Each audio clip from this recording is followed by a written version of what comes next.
Hi there, and welcome to the Skylight Books author reading series. If you'd like to learn more about us and our many upcoming author events, please visit skylightbooks.com, where you can browse our inventory, buy books, and join our Friends with Benefits Club. You can also follow us on Twitter, Tumblr, and Facebook. To speak to a real live bookseller like me, please call 323-660-1175. Thanks for your support, and enjoy. We're so happy to be having this event here at the store. We're very happy to have Susie Bright back in the store. And yes, wonderful. When Lou was talking to us about this book, I said, well, as long as Susie Bright is coming, as long as she's coming, because I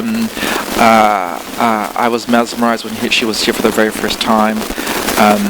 I want to do what she does when she was the sexual choreographer for Bound, right? I was like, what a cool gig is that, okay? To do the sexual choreography, that is awesome. Susie's also a best-selling author, journalist, audio producer, and editor. Her past works include The Best American Erotica, Hirahara, and Full Exposure, as well as the memoir Big Sex, Little Death. Bright was a screenwriter and our consultant for Bound, Erotique, The Celluloid Closet, Transparent, and Criterion Collections reissue of Belle de Jour. She is editor-at-large for Audible Studios and is the host of Audible's longest-running podcast, In Bed with Susie Bright. And she's a lifelong Californian, but we're happy to have her in Southern California. Please welcome Susie Bright.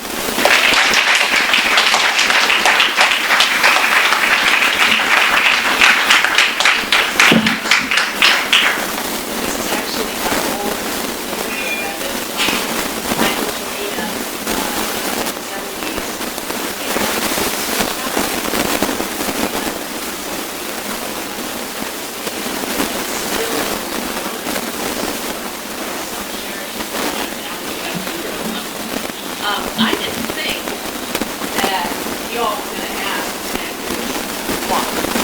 I mean, I thought you can be all hurt, even though you've had L.A. Noir, and I keep thinking that you can teach one, right? Fullerton Noir, let's get real. Come on. Linwood Noir, I've lived it. Exactly. So, I didn't think it was going to happen, but then goes here, Mathews, what an argument here to at Santa Cruz when it was just a twinkle in a hippie's eye. He worked as a mechanic at the gas station. He got collection together. Everything you're going to meet tonight, yeah, it's fiction, but everyone here has serious history. Sometimes more magic in Santa Cruz County, and it does. Let me ask, how many of you read Santa Cruz, one of the little towns here? Okay, very good, yes. Well, it inspires a lot. When I first asked to do this, I was producing Akashic's audio versions of about 40 of their noir books, and I loved them. I mean, if you want to know my favorite one next time, are you ready? Write this down. Hirahara Noir. I'm not kidding. Talk about things you don't know. It's just over the top. All the work was smuggled out. I mean, it's just superb. If you know what I mean about watching Iranian film directors get their films out, imagine that in a collection. It's remarkable. So anyway, I can say, the publisher's name is Johnny. Johnny, let me do Santa Cruz Noir. You know I can do it. I've done dozens of anthologies. And he said, no, you're too small. And I was like, our myth is gigantic. You could drop me in myths and people would know what Santa Cruz was. They would say, surf's up. We are known. And it is that legend that has been going on for more than a century that I want to know. So, that's how it came together. Then it was like meeting all these wonderful people. It's so fun because I'm looking at everybody sitting up front here who you're going to hear tonight, and I didn't know any of you really until this happened. It was just a remarkable way to meet you. And I'll introduce them. We're all going to read just a tiny bit. We decided to run this like a really strict, mean drama school entertainment. first, you're just going to get a teaser that's just going to make your panties start getting all twisty because you want to hear the rest, but you're not going to. I'm going to kick it off with a little page from the introduction, and then we'll hear teasers from... Can you hear me just fine, even though I'm not using the mic? Good. Every town has its Noirville. Fine, Santa Cruz. We live in what's called paradise, where you can wake up in a pool of blood with the first pink rays of the sunrise peeking out over the mountain range. The dewy mist lifts from the bay. Don't hate us because we're beautiful. We were made that way. Like Venus rising off the foam with a brick in her hand. We can't help it if you fall for it every time.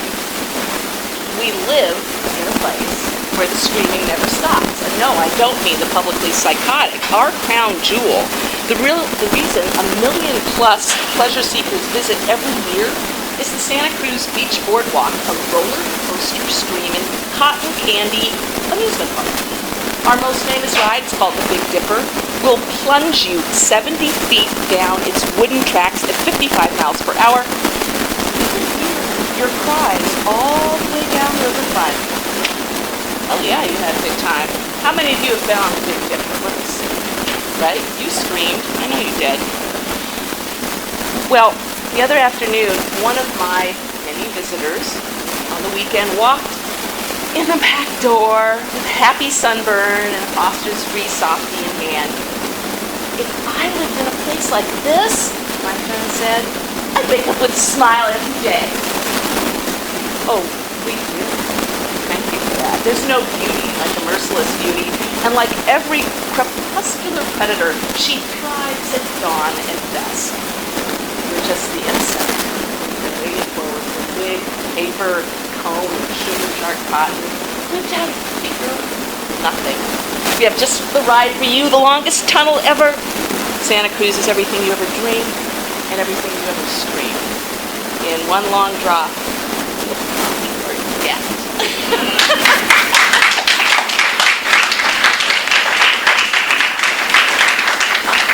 Our first author is not in the front row, but he might have gotten here. Is Tommy Orr? Hi, Tommy.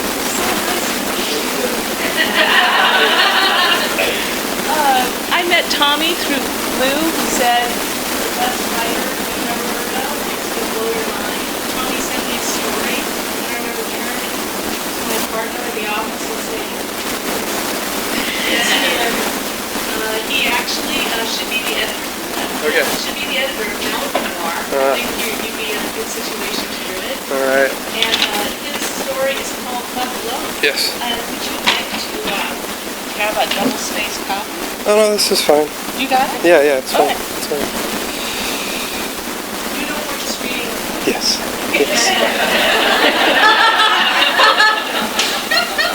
Okay. On the beach that night, the mushrooms hit her hard.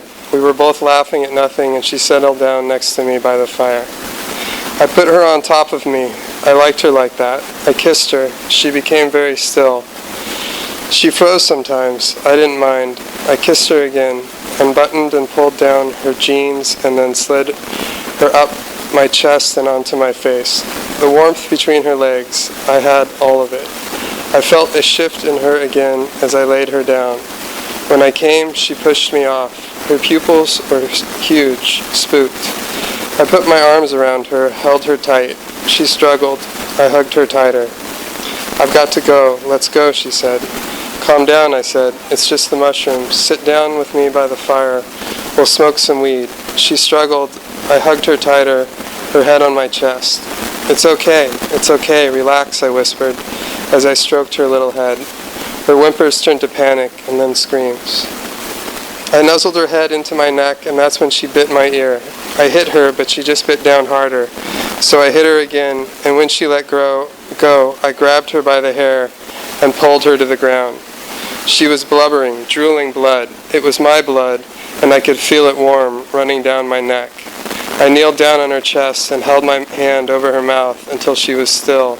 and the only sound was my beating heart and the raw ocean wind and the waves upon the shore. Thanks.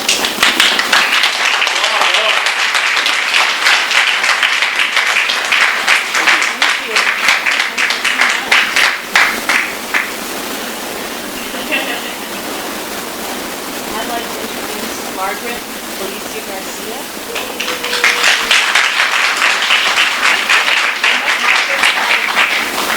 Through one of the Noir alumni, Ariel Moore, who was part of Brooklyn Noir and is doing Santa Fe Noir right now, and moving to Santa Fe, out to And she said, "You've got to talk to Margaret. She's amazing." For many reasons, you're a long-time writer in a million places. I've been fascinated by a recent story you wrote of what it's like teaching writing in seasonal real estate. And she has a little story about writing. You're like, man, this story is weird. Like, what did you do? It's a little much. Yeah. But we like to do. Yes. It's like arms and babies. Yeah, it always messes with your mind when the prisoners think you're weirder than whatever they did. Just tell them, if you write it out, you wouldn't land up here. U-Haul had the usual queue. I couldn't wait to drive back to the cottage to set up my desk. I'd made sure to leave space in the living room to house the library I'd need for 6 months. The girl was sitting on my couch when I opened the door. "You took too long," she said. "You've broken and entered my cottage. Are your parents home?" "You seem stressed out. You shouldn't get stressed out, although I suppose that's just what your kind does." "My kind?" "Why, yes. The lower middle class is always stressed out." I dropped my eyes. I couldn't look at her. "I need time alone to set up my office," I said. "Well, it's too bad you couldn't afford a new laptop.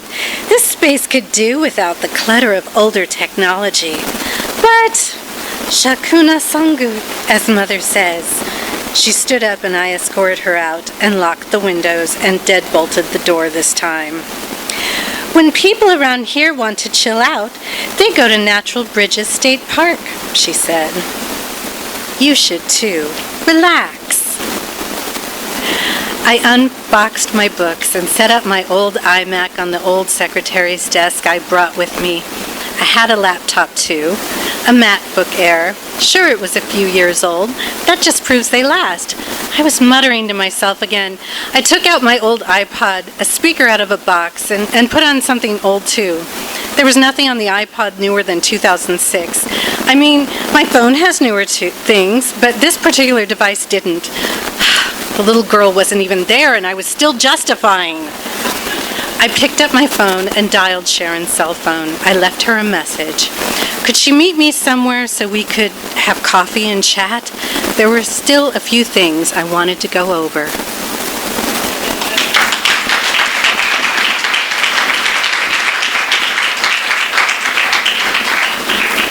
I don't know if I've had a chance to tell you this, but they're carrying our book at Bridges State Park, at the Ranger Station gift shop. They're also carrying it at the Seacliff gift shop in honor of Lou's story. You're laughing, yeah, I know.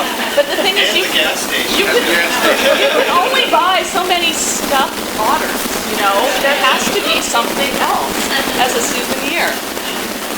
Well, our next guest is somebody I think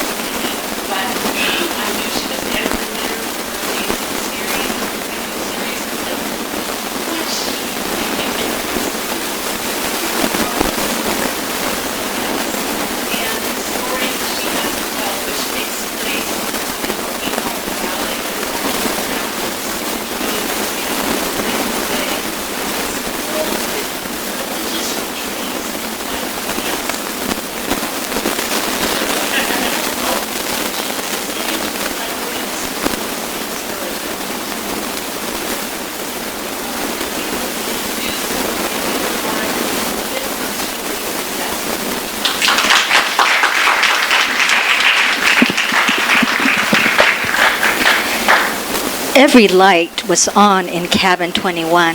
It glowed yellow with a tinge of algae green. Outside, flashlights from spectators blazed dots in the darkness. Karen inhaled the grapefruit burn of Douglas fir and smoke from the nearby campfire. "Some girl's getting exercised," a chubby boy in shorts called out from the dirt pathway. He was new to camp. Karen had heard that he had just accepted Christ at group worship last night. The lukewarms squealed and gathered tightly as if that would keep them safe.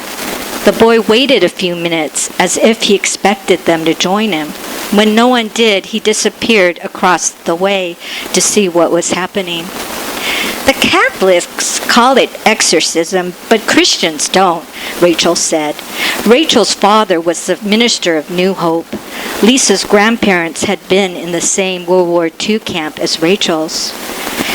"If you're born again, you can't be demon-possessed," Wendy assured them. "The devil has no hold on you." Wendy, always a good cabin leader, was steady and calm. "But you can be oppressed," Rachel said. "What does that mean?" a lukewarm asked. "That a demon can attach to you," Karen said. "They can't take over, but they can still bother you. They can enter through a weak spot." Rachel squinted her eyes as if she was reassessing Karen's level of spirituality. Before Karen could say anything more, the chubby boy in shorts was back standing in front of their cabin. She began to realize that he had a crush on someone in the cabin. "It's Lisa Tanizaki," the boy called out. "They want Karen Abe to come to cabin 21.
Snap out of it and fuck me!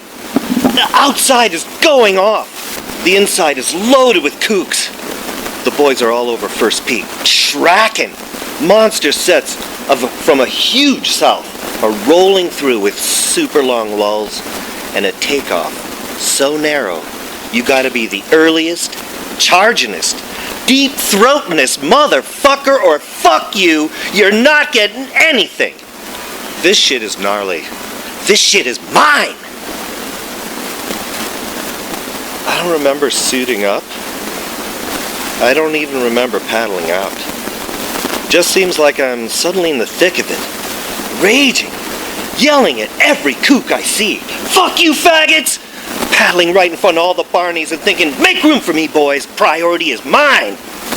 But goddamn, I'm too amped. Pulse pounding, can't chill, timing's off. The extra 50 I gained in jail on top of the crank and beer cocktail is messing me up. It's slowing me down. My wave, fuckhead! My wave! But my fat fucker pop-up is too slow, too late.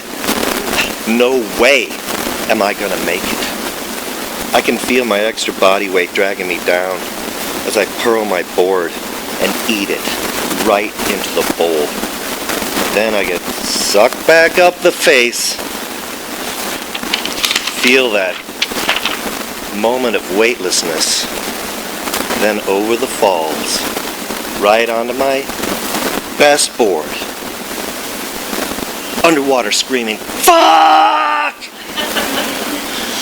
It's a major hold down.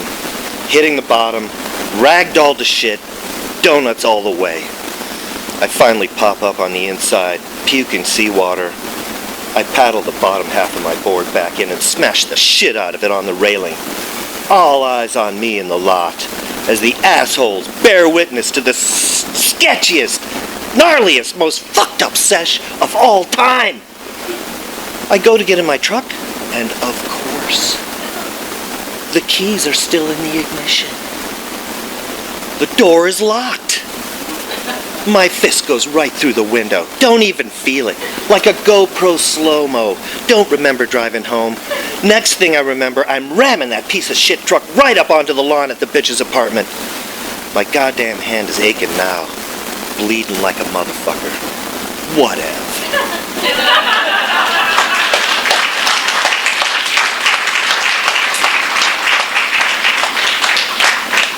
You know, John said, should I put my name on this? And I was like, I dare you.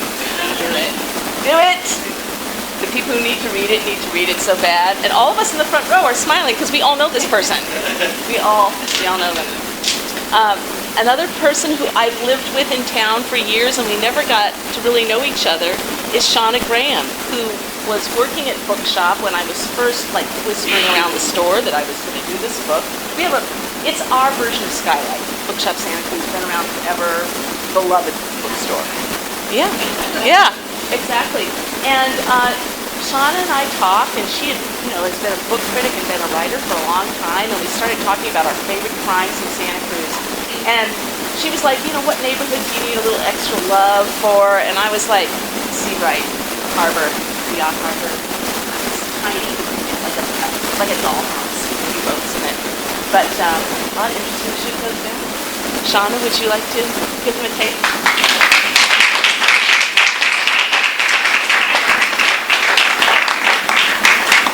It's called Safe Harbor.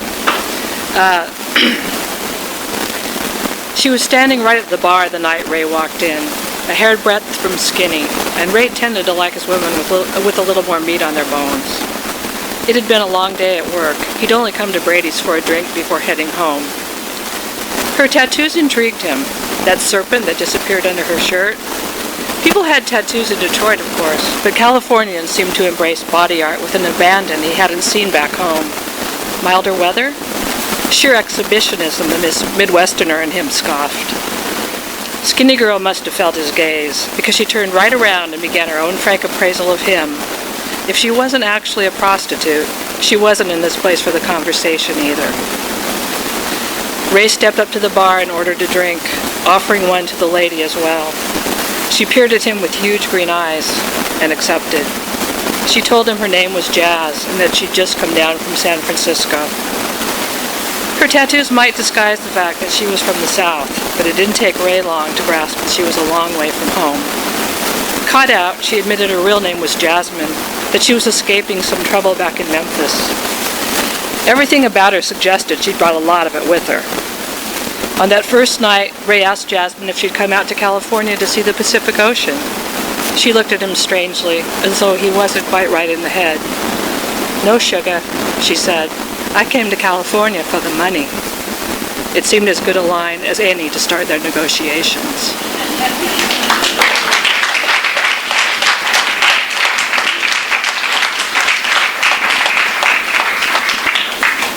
Yes, the money in Santa Cruz, and the severe lack of it for most people living there. It's definitely an ultra 1% situation these days. My next guest, so fun, and I've been meaning to tell you, is Liza Monroy, among many things, an author who I discovered through her previous novel, I, and then realizing she taught creative writing on campus where I was once a student at CRUZ. CRUZ's going to sponsor our writing workshop this fall. Yeah, we're going to have our noir writing workshop. So I'm happy. It's always nice when you're always school. Liza, we know each other before. I'm so glad we do now. We're neighbors. Yeah. And she wrote definitely the most magical. Well, no wonder you. It's interesting.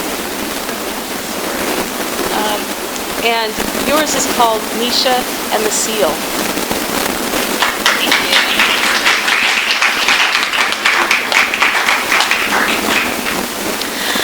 On the morning of her mother's last day, she stopped by her daughter's shack and pulled one of the ubiquitous blue and white striped Dream In towels from her Saint-Tropez beach bag. "I got you this," she said, dropping the towel on Misha's futon. "You stole a towel from the hotel? So you can still go, even after I leave. But you stole it. Anything to get you out of sitting in this crappy shack and doing nothing but surfing all day and serving drunk people burgers all night. Go sit up there instead. Think about what you're doing and what you really came here to do." Her mother looked down. "I don't know why I even bother. It's not like you listen." Misha considered returning the towel, but she really did like it there. The pool deck hovering over the beach like some cruise ship from space coming in for a landing in the snug little cove beneath the cliffs. Misha and her mother walked to the ocean to go for the last swim of her mother's visit. Misha watched her mother's form from a distance. So many sea lions and seals streaming through the gray flatness. When Misha looked back, she realized she'd lost track of her. What she thought was her mother's bobbing head turned out to be a nearby seal. She scanned the ocean, growing panicked. Her mother had been a distant swimmer once. She was nowhere to be seen.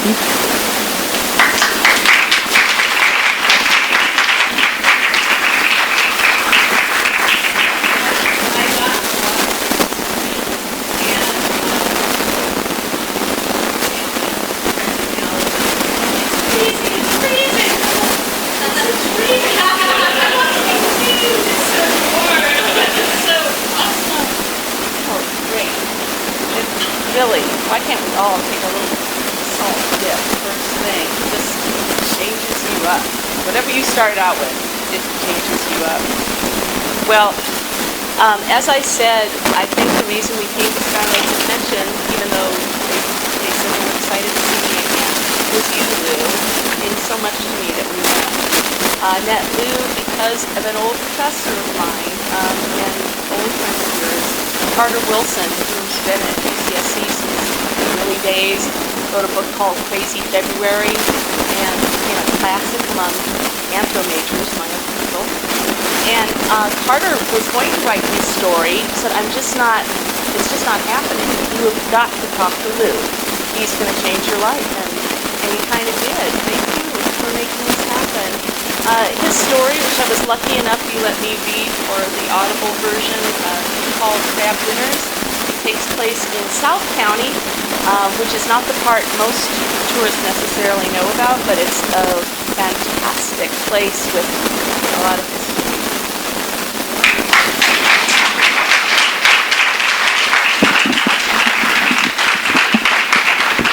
Thank you, Susie. The only thing you need to know is our narrator is private eye Suki Sukanik. She describes herself as a failed professor, failed topless dancer, but successful poet and successful private investigator. She's on her way to South County to investigate a missing persons case. A chef named Chef Tong has disappeared. and he was heavily involved in cockfighting in South County in Watsonville. And people don't realize this now, but until even today, Santa Cruz County is the largest site for cockfighting in the country. It has been since the 50s. The day was too nice for the freeway. I took my car Manguilla through the apple orchards and Victorian farmhouses, then rolled down my window as I passed the Corralitos meat market to enjoy the scent of burning applewood and smoking linguiça. I found the address, an impressive stone gate with a bronze sign affixed, Rancho Sandoval. Uncle Mike was behind the gate, an older, sturdier version of Leobardo, on horseback, a beautiful roan that must have stood 17 hands high. I waved, and he walked the gate open and then walked it closed behind me, a nice bit of horsemanship. I leaned out and looked up at him. Don Miguel, ¿cómo está? He laughed. Yeah, Leobardo said you would try out your Spanish. He said not to encourage you. It's Mike. Follow me. He set out at a canter and then got up to speed, cutting through short grass and vetch that fronted the rows of apple trees. I followed on the concrete, which became a well-graded dirt out of the side of the frontage road. It was almost 3 minutes to the house and outbuildings, clustered on a wide meadow, backed onto Corralitos Creek. It was as close to a hacienda as anything I'd seen on this side of the border. Off to one side was what looked like a full-size rodeo arena with metal stands.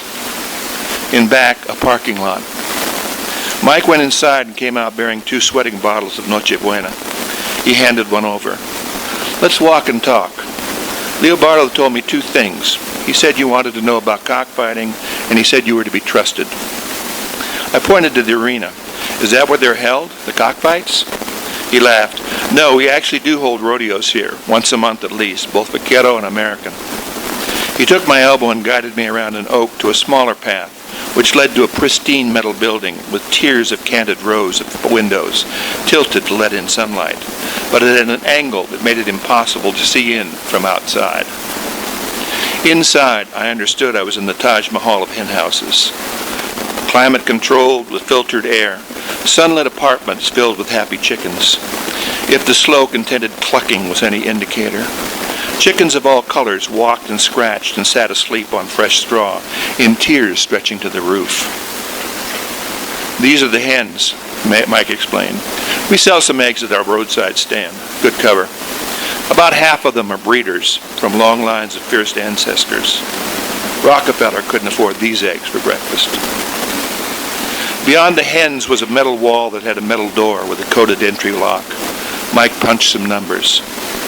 Beyond was Fort Rooster. The walls resounded with roosters in full cry, roosters pacing back and forth on their sawdust runways, roosters pecking at whole corn cobs and their reflections in small mirrors, combs engorged, metallic feathers flashing, mindless bright eyes reflecting us. These birds, with their herky-jerky movements, seemed almost reptilian, more reptilian than avian. I noticed metal bowls in a lot of the cages that seemed to have what looked like steak tartare, diced cubes of dark flesh. I pointed. You feed them meat? Horse meat, Mike said. Low fat, lots of protein. Chickens eat meat? In the wild, Mike said, chickens eat anything. Bugs, lizards, snakes, rats, other chickens. People too, if they find a body.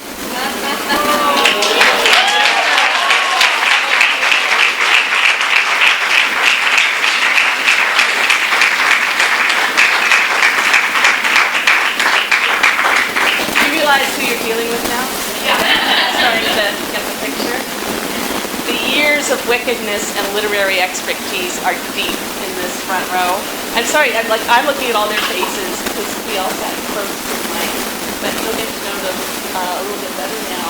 I both want to invite you all to stand up and say a little bit more about anything, about what it's been like doing this or your relationship to Noir.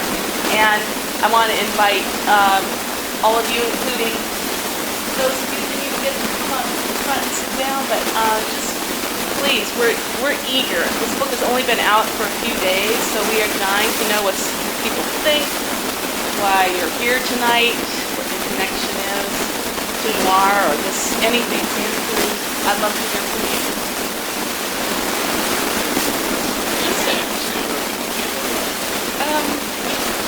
So we can see everything. Yeah, if you want, just come on. So we can point out people we don't want to answer. Let's see what we can say. I was wondering if you could talk a little bit more about this, because I had no idea about the largest cockfighting in the world. And because you said a lot of your stories are based in reality, if there is in fact a Taj Mahal of cockfighting and trees. I can't speak to that part. But I always, when I get to this kind of question, and if you answer it honestly, it's going to be embarrassing.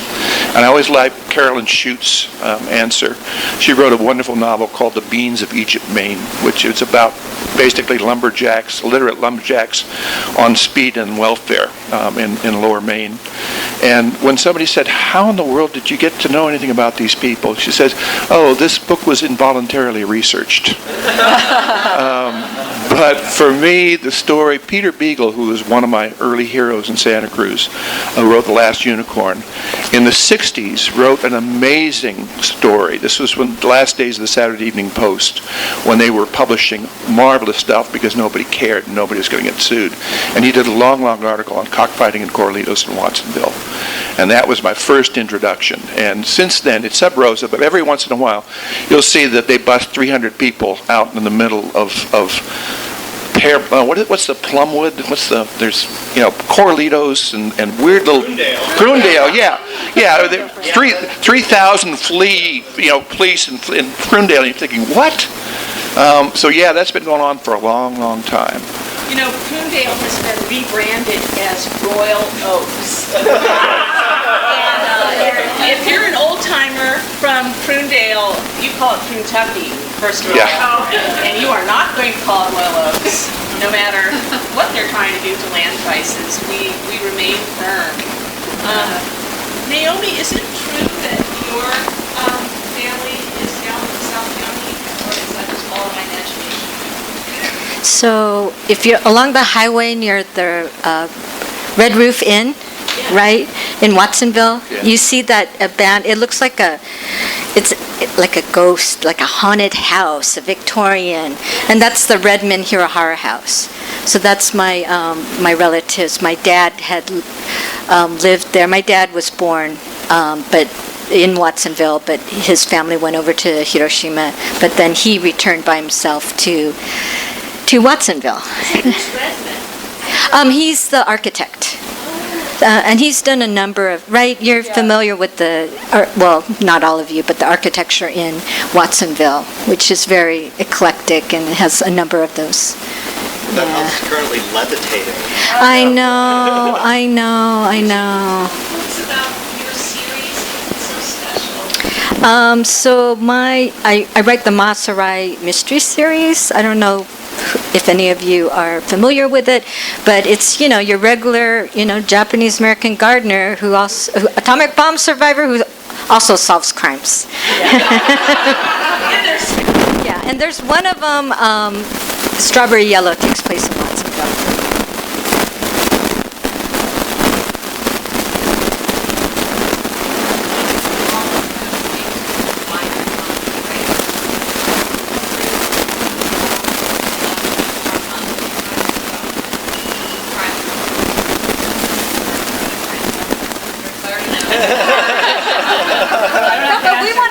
You already know what's wrong with her.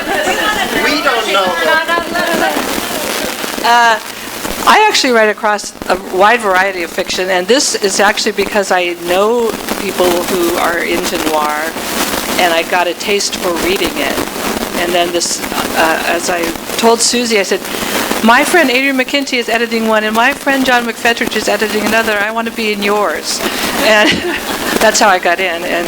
And then I had to come up with something dark, but I had read enough dark stuff that I could fake it, because I'm not really that dark. Next, anybody? Liza, sure. Talk about this, especially because yours has to do with a mother and a daughter, and here you are about to have Yeah, be a mother again, yes. Well, so my previous experience in the noir genre is zero, to the point where when I got the email soliciting a story from Susie, I almost wrote back no, because I wouldn't know where to begin or how to do that, because I've written mainly fiction from which I've drawn from my life, like Mexican High is loosely based on a high school I went to in Mexico City, and then my following two books were a memoir and an essay collection, respectively, that are, of course, nonfiction. So this was my chance, I felt like, also after I got over the fear and decided not to say no, to be inventive and to learn how to write in a new genre. So I was telling the podcasters before that more so than research, it's kind of opened that door to me. I read a bunch of other books in the series, and then ultimately I cheated a little bit because the sort of origin seed of the story that you heard from my excerpt was that there was a stolen hotel towel, and I can only admit this because we're outside of Santa Cruz right now. I cannot say this in the hometown reading. My mother stole a towel from the Dream Inn and gave it to me, and I said, how could you do that? How could you steal something? And that's terrible, I'm going to give it back. And then I realized it was a passport into like this beautiful pool overlooking the ocean, and I had called them and said, can I pay as a local to use your pool? And they said no. So I was like, okay, we'll just try this. And then I've been obsessed with the marine life in Santa Cruz, so I kind of married those two things and added a touch of magic and the requisite darkness. And now I'm writing a completely imaginative novel, so I have to thank Susie and this opportunity for kind of breaking me of just my old staid writing habits and getting me to take risks and try new things. Well, I want to ask this question because aside from the expanded influence, Yes. what brought you to this story is serious localism. Okay. Maybe I'll paraphrase what Lou said. There was some involuntary research. I mean, I didn't obviously murder anybody, but I lived there for a long time, and I saw a lot of different side. I saw a different side of Santa Cruz, the kind of flip side, and I just started writing about it. And that's why I did. I don't know. I can't tell you. Yeah. It was a blessing. It was a great. Yeah, it was really fun to do. Come up closer. So I think my origin in noir is kind of boring, but when I first started sending out short stories for submission, I had a short story collection come out in 2015 on an ebook, Sad Girls and Other Stories. You can still find it. But the editor had turned a bunch of stories back to me because she said they were too weird. And it was a literary press in Massachusetts, and they were very nice people. And there's a bunch of things that were too weird, and I didn't really think they were weird, and I didn't understand the rejection. And then I reread them, and I was like, oh, there's like something really fucked up happening in each of these stories where it could have gone someplace and it went someplace else. And I was like, oh. And then actually I talked to Ariel about it, and she's like, you're writing noir. I'm like, that's what I'm writing? Okay. So I was already doing it. I just now have a name for it. Yeah, you need It's all. branding. I am now branded. I'm going to ask John how to answer that next. But before I do, you're actually looking at the people who were the first grand stars. I actually have a group that one of them, they wrote great stories. But the first draft they sent, I had to have a stirred off. You know, I called up and I'm like, love? Happy? That sounds like sort of fucking this ending, I was going through. I want to break my heart. That's not now. That's what I want now. Do it over again. And then the second draft, and then the second draft comes in. It's all there. We all know how things can go bad. I don't know how many of you, some of you might know me on Facebook. I just did a meeting, and it was from someone who said, your characters have no moral compass. Why would anyone want to read something like that? This is dark. You are devoid of light, and I am praying for you. Seems to me to be working out. On that note, I can define my involvement with this genre in one word. Payback. I'm not kidding. Payback. The story was based on an amalgam of real people who did real things, real bad, and I feel like this is what they need to hear. You know, they need to kind of get the reflection back, and but those guys are never going to read. You know, so I think I'm safe. I hope.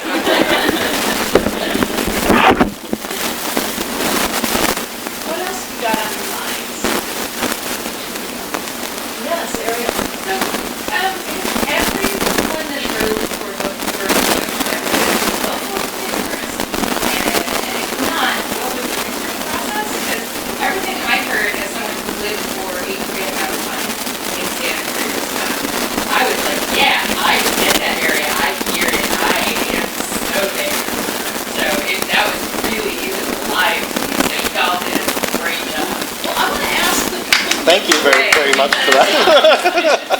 John and I and Seana and Liza on our phone tonight. But Naomi, traitor, really traitor. So let's get it out. You first. Go ahead. Oh my goodness. Well, I'm from there. Vinegar noir.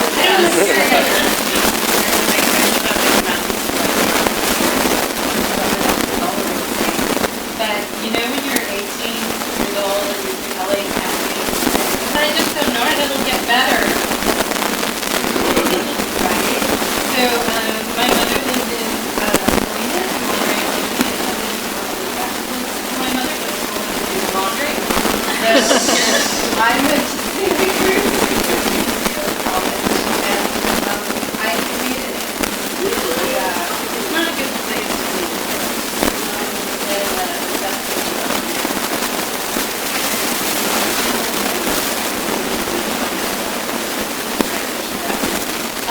So I had lots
Did you want to say anything about your introduction to wine?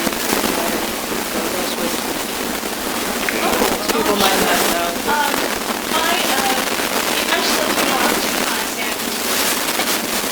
I am my family's Californian. My grandparents were butchers. My dad was homeless and located by scholarship to Houston. And I grew up all over California. And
friend. And he's just a beautiful 50-year-old. And then she's like, I'm on to it now. We have 20 extra copies of Silence of the Lambs. And for every guy who's like asking to read it, like Silence of the Lambs is excellent. And you guys are talking to the characters. I get rid of those tomorrow. So yeah, I went in, but they just John retired, guy down the place, and they was dedicated it. Lou, what do you think Oh boy, kicking and screaming. Well, I lived there from 1970 to 1981, and Allison and I were living in a $350 house in Aptos on the bluff. And this was the Reagan years, and Allison was working part-time at Stroke Activity Center and realized that we don't think we'd be able to afford that in another 5 years, so she went to law school in LA, and that brought us back. So I still miss it. And I will see the boys at the gas station. They're not going to put that book in the shop. Naomi, what about you? Well, my relationship is more like a city of LA, going to visit university, and in Watsonville. So that's more has been my relationship. So I'm the biggest fan of that. But it turns out my great grandfather was killed by a horse in Watsonville. So I think I have the biggest reason to be connected to his site. I know. I wasn't around then. Well, I was so excited to talk to you. You told me it was a summer camp and I was invited to Japanese American girls. And when I was a little girl, I lived in Sierra Madre, where my real lady was the most proper Japanese American housewife in the entire world. And I probably know. yeah, you probably know. No, I'm serious. We'll talk later. Her kids, it was the 60s, late 67, 68, and her kids completely rebelled. Her son had his hair long, and Bonnie was just doing whatever she wanted to do. And one time we went to Bonnie's school, and I was Bonnie and Bonnie, of course, right? And she had this poster that was a facsimile of the Japanese all Japanese Western board, you know, like typical shop poster, right? Just your basic fruit page out of ice. And absolutely chilling, even at 10. I understood what it meant, but I did not know what it was. Like, what is this a joke? I didn't know any of this. And we were talking about it, and I was like, you're not kidding. And she's like, yeah, my mom and dad, probably every day, were the Santa Anita race. And I was like, what? I said, I'm so square. I thought myself to the girl, these necklace, and the Rubio's Beatles, and Mr. and Mrs. They're just, they're Oscar Harriet.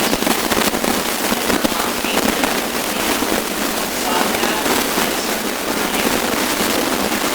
All, and it was so upsetting. And the next thing I know, she said, "Five p.m." No, I haven't heard the audio. Who read my story? The final, was it? She's great. Was it Hirahara? Yes. And it turns out she lives in New York, but we know it's like 3 degrees of separation. Oh, come on. And she knew about the, Yeah, I mean, appreciate when I called her, I mean, I interviewed the actors who wanted to do these, and I was like, really, had to be firm, you know, wanted everybody to be great. And when I talked to her, I said, she has to sound like a Valley girl. Do you sound like a Valley girl? I mean, San Gabriel Valley, but like definitely Valley girl. And she was like, oh yeah, watch this. You know, she just started parodying it. It was so fun. I was like, you're going to be great. It was so good. Yes, it is. Yes, it's, you know, it's fun. I mean, I'm a huge sight reader and a listener too, and we do recording. It's like you get to see the actors' interpretations, and it's just so beautiful. It's fun though to hear you guys reading too. I wanted to know what it would sound like for you.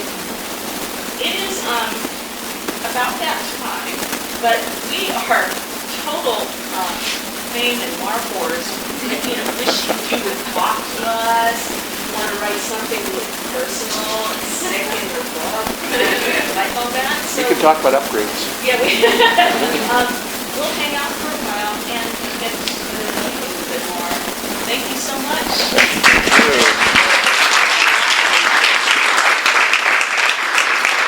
And let's thank Susie Bright, really. Thank you very much. You've been listening to the Skylight Books author reading series. Don't forget, you can listen to this and all of our other great podcasts at skylightbooks.com. Thanks again for stopping by, and we hope to see you soon.